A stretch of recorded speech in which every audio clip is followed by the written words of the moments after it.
It all started on an ordinary Friday night. I was sitting on my couch scrolling through Instagram like I always did. It was mindless, really. A few likes here, a comment there, checking out stories from people I barely even knew. I was just about to log off when I noticed it. A new follower. At first glance, it didn't seem strange. The username was odd. Jared Watches, but not enough to grab my attention. I had hundreds of followers, most of them people I'd never even spoken to. It was normal, right? Another faceless person in the sea of social media. I didn't follow them back. Their profile was private. No picture, no posts, nothing to give me any clue who they were. Just another stranger. I closed the app and forgot about it. The next day, I received a message. It was from Jared Watches. "Hey, I really like your pictures." Okay, so this was a little weird. I hadn't accepted their follow request, and yet they could still message me. But that happens sometimes. People can DM you without being mutuals. I brushed it off. "Thanks," I replied, keeping it short. That should have been the end of it, but it wasn't.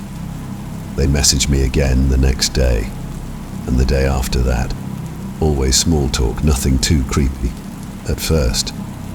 "How's your day going? What are you up to?" Harmless, right? Until one evening they sent me something that stopped me cold. "I saw you at the coffee shop today. You looked really nice in that blue jacket." My heart skipped a beat. I hadn't posted a picture in that jacket. I hadn't even mentioned it online. But I had worn it that day. My mind raced. Maybe it was someone I knew, a friend messing with me. But no one would go that far, would they? I didn't respond. I couldn't.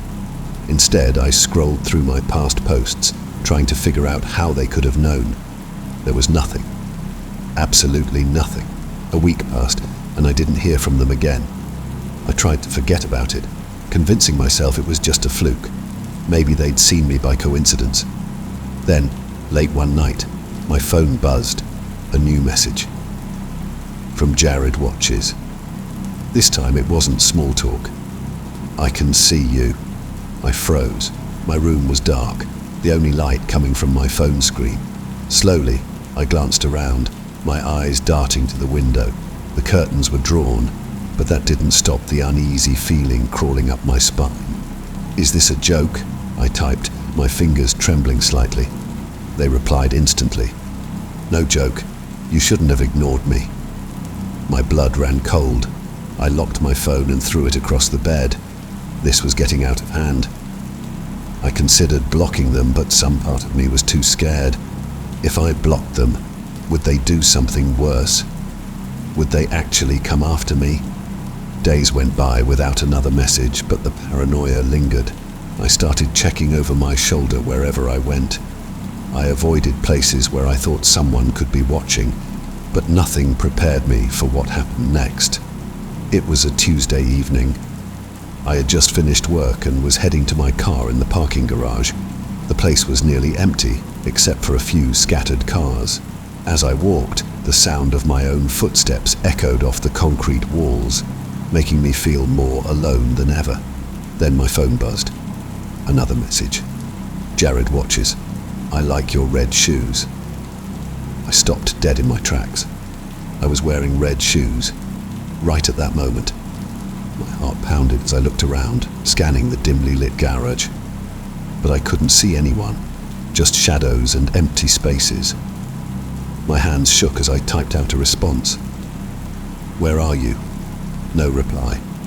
I spun in a slow circle, heart racing, my breath catching in my throat. The silence was deafening. And then, movement. Out of the corner of my eye, I saw someone step out from behind one of the cars. A man, tall, wearing a hoodie. He didn't say a word, just stood there, staring at me. I bolted to my car, fumbling with the keys, nearly dropping them in my panic.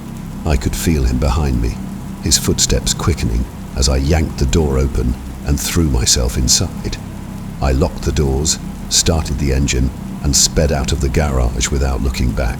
That night I deleted my Instagram account. It wasn't worth it. No amount of followers, no number of likes could make up for the fear that had taken root in my chest.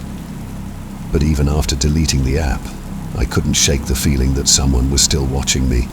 Every time I glanced at a crowd, every time I felt eyes on me, I couldn't help but wonder if he was there, just waiting for me to make one wrong move. I haven't seen him since that night, but I know deep down it's not over, because sometimes late at night my phone will buzz with a notification, and though I tell myself not to look, I always do. There's no name anymore, just a message that always reads the same thing. I'm still watching.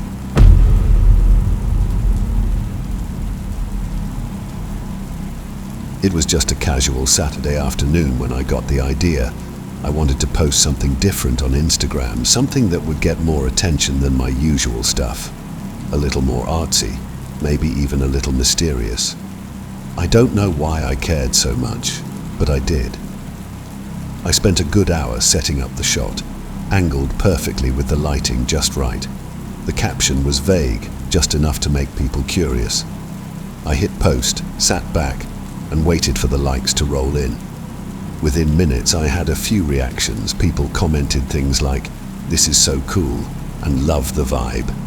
The dopamine hit from the notifications was almost addictive. But then, something weird happened. Among the usual comments from friends and acquaintances, there was one from a profile I didn't recognize. "Great shot. Can I see the original?"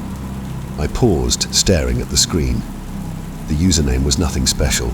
IGWatcher102. Their profile was private, no bio, no profile picture. Just a faceless account in a sea of followers. I ignored the comment at first. I mean, who asks for the original of an Instagram photo? It felt invasive. But then the DMS started. "I really liked your last post. Can I see the unfiltered version?" I didn't reply. Maybe they were just a fan of photography, but something about it unsettled me. I brushed it off, turned off my phone for a while, and went about my day. That night I couldn't shake the weird feeling from earlier. Before bed I decided to check Instagram one more time. Big mistake. There was another message waiting for me from IGWatcher102. "I know what your place looks like now. That picture, great attention to detail." My hands hovered over the screen, suddenly feeling tense. What did they mean? I clicked back to the photo, scanning it like I'd never seen it before. That's when I noticed it. In the reflection of the glass frame on the wall, you could see a tiny corner of my living room, barely noticeable unless you were looking for it. A knot formed in my stomach. I quickly deleted the post, hoping that would be the end of it. I didn't want anyone knowing where I lived, especially some random account. The next day, I woke up to more messages from IGWatcher102. "Why'd you delete it?" I wasn't done looking. Now it was getting creepy. I blocked the account immediately and tried to put it out of my mind. But a nagging thought kept bothering me. How had they seen that detail? It was so small, so insignificant. It didn't add up. A few days passed, and life went back to normal. I continued posting on Instagram, being extra careful with what I showed in my photos. No more reflections, no more hints of where I lived. Everything seemed fine until the new comment. It was under a picture of my coffee cup from earlier that morning. "Nice latte. Do you always sit by the window?" I didn't respond. The account was new, another faceless profile with a random string of numbers. But the message was too specific. I deleted the comment immediately and checked my privacy settings. I was as locked down as I could be. Who was this person? How were they seeing this?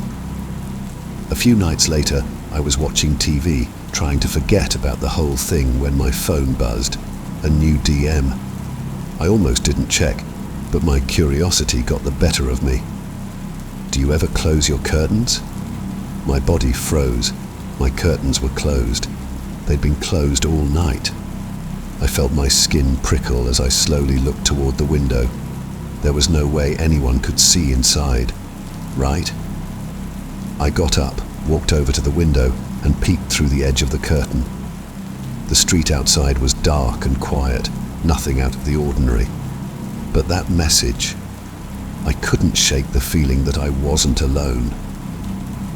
The next morning I called my friend, desperate to talk to someone about it. She brushed it off, saying it was probably just some troll trying to mess with me. "Don't give them the attention," she said. "They'll get bored and stop." I wanted to believe her. I really did. So I ignored the messages and stopped posting for a while. But they didn't stop. "Why aren't you posting anymore? You're disappointing me." This time the message came from a completely new account. No profile picture, no followers. I deleted it without replying. A week later, I was sitting at home, scrolling through Instagram when a new notification popped up.